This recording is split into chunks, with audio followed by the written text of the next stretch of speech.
Hello and welcome to Not Every Single. I'm Joe. And I'm Stephanie. You know, way back in the quarantine days, we kind of like ripped through all the movies. We had seen all the shows. We had to really scrape the bottom of the barrel. And deep down into Daily Motion, I actually found American Idol Season 1, which I had never seen. And I watched it when it aired. Yeah, so you hadn't seen it in 20 years. A long time. And what you saw on that show was clearly the emergence of a new massive star. The weird thing about it is also in the beginning of the show, they don't show her audition during the audition process. She's barely in it. She's barely in it before they get to Hollywood. And the first couple of weeks of the show, she's also not focused on at all. Yeah. And then suddenly it starts to become clear that here's this person with like this amazing control over this huge voice that can also be very delicate and tamed down. And you really hear that on her new song, Mine, which we just heard for the first time today. I think it came out today. Yeah. And, it was a double single. There's also another single called Me. We're not going to talk about that one. We're going to focus on Mine today, which I was really impressed by. What did you think? Her vocals are always amazing. I honestly was kind of middle on this one. Whoa. You like it more than me, I guess. Unexpected. I thought this was like a perfectly crafted pop song that demonstrated her complete understanding of like how songs should work. I do think it's a very commercial song. For sure. It is. It's meant to... She's a very commercial artist. She is. I listen to her album Breakaway a lot. It comes up quite a bit on this channel. I know. So, sorry. This is just the album I like to sing along to and try and see if I can hit certain things. Gotcha. Because it's like impossible. But it's also just this very early...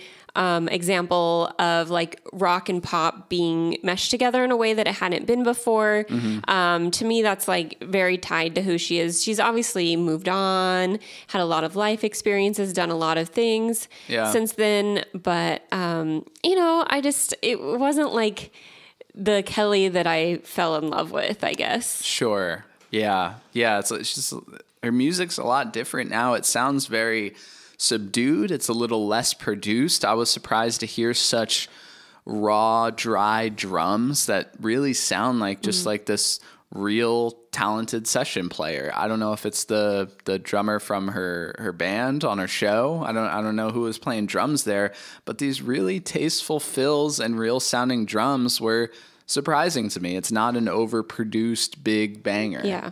I actually do really like the production on this album. I think it's the vocals and the lyrics that are falling a little short to me because the production was so cool, there could have been something a little bit more interesting. You think the vocals fall a little short? I just think the way they're done. I mean, obviously they're technically perfect. Yeah. I mean, this is like, there's a couple of moments I want to highlight. Okay. One is a point in the song where everything else cuts out and the lush reverb behind her vocal cuts out. So you're left with just like a raw vocal. And there's this moment of like imperfection in her voice. Yeah. And I think like highlighting that is so brilliant. And I love when artists do that. Yeah. For a second, you get nothing but the real raw, imperfect emotion before it kicks back in. I loved that. And I just love that first time that you get to Like You Did Mine, that it just goes right up into that delicate falsetto, leading you into the first chorus. I thought that was great. She's doing some really lovely things here with her voice. I'm not saying it's bad by any means. Here's a little bit of context too. When was her last album? Like it's been quite a while. It's been quite a while now. She has her talk show. Especially if you don't count the Christmas album. Yeah, which I don't really. No. I mean, it counts, but like not in the same way. She's got her talk show now. It's hugely popular. She's always doing these covers. we're not going to talk too much about the personal stuff, but she gets divorced and like all these things are coming out. She wrote 60 songs for this really? album, Wow. and the music is pouring out of her, and it's going to be, and people have just been like on the edge of their seat waiting for Kelly to come back and be like, divorce album, this is going to be like epic. I see. Okay. You know what I mean? And then this is, it's like this, I feel like a back half of the album song would be amazing. It's just, I think it's a lot of people putting their own expectation of like, this is going to be the most like killer badass, like, okay, I'm a free woman kind of a thing. I see. Yeah, I see. It's like your expectation of what it was going to be because of all these things that have happened in her life. Yeah. You thought it was going to be one thing going in, and then it's not. Yeah, and just the fact that there were supposedly so many songs, and it's like, oh, they picked the cream of the crop here. It's going to be the best of these 60 songs. There's a good chance this will grow on me like a lot. Sure. Like I could listen to it 3 times and be like, I was so wrong. You might. Yeah. They might tell you in the comments that you're so wrong. I probably am so wrong. All right, who are you siding with? Is it Team Joe or Team Stephanie? I'm not saying I don't like it even. This is the internet. You have to be one extreme or the other. So there's this other moment that I really wanted to shout out. It's towards the end of the song, and everything stops for a moment, and when you come back in, there's almost kind of this tempo chain, tempo change and like rhythm change, and the drums give this like different kind of backbeat. It's really cool, catches you off guard, and especially like in the last like 40 seconds of the song, you wouldn't really expect that to happen. And I love when like a mainstream pop song can do that, where I'm like, oh, whoa, I didn't expect that, because usually in very big commercial music, you hear the first verse, you hear the chorus, you kind of know the rest of the song, right? Yeah. And when it's like, no, you don't know the rest of the song, we're gonna do this, then it's awesome. It's like, okay, cool. I feel rewarded as a listener. Yeah, it definitely comes out a little out of left field. I think maybe some people might be a little thrown off by it. I don't know. Again, just really cool stuff. Of course, she shouts out Michelle Gondry here a few times. That was the one thing I didn't really like. I think the Eternal Sunshine of the Spotless Mind reference is like,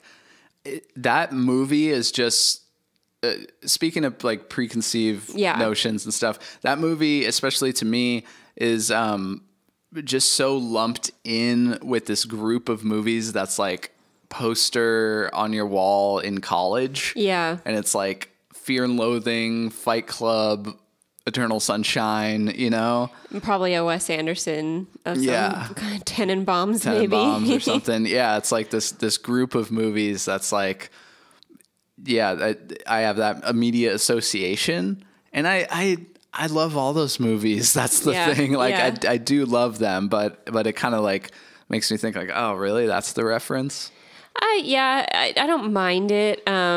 Like, she's definitely that perfect age of like when people would have been putting that poster on their college dorms, and that's not the case, I don't think anymore. So it's kind of a little Easter egg for people like us. I guess a pretty old movie by now. When did it come? What year? Do you know? In 2003 or something. Yeah. Had Mark Ruffalo. He had the googly glasses in it. His Kirsten Dunst, your other girlfriend. I guess I should mention I have a huge crush on Kelly Clarkson since I was a little kid. One of your top crushes of all time. I love Kelly. Yeah, she's cute. All right. Well, what'd you guys think of the lead single Mine from the new Kelly Clarkson album that's coming soon, I believe, and I'm sure we'll talk about it more when it comes out. I have never heard Breakaway by Kelly Clarkson. You've definitely heard a lot of the singles, but... I'm sure I've heard the singles. I've never heard the record. Should there be a video, Joe hears Breakaway for the first time. Me talk about Breakaway for like 40 minutes while you just sit there. If that's something you'd like to see, let us know. Thanks for watching. This is Not Every Single. I'm Joe. And I'm Stephanie. Bye. Bye.